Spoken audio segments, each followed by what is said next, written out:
Has quite a light stick that the control unit with those bombers have.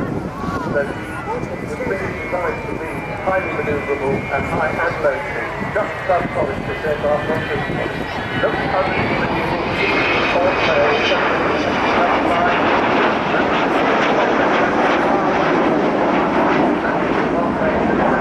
Originally, the megaton hydrogen bombs as part of the mutually assured destruction during the Cold War, and then later on carried 21 1,000-pound bombs down to Bournemouth Island. 2 was the maiden flight of the Vulcan, and actually it was exactly 62 years ago today, the 30th of August 1962. The first Avro 698 failed in shelter, flew for the first time. That's the great white Chadwick was designed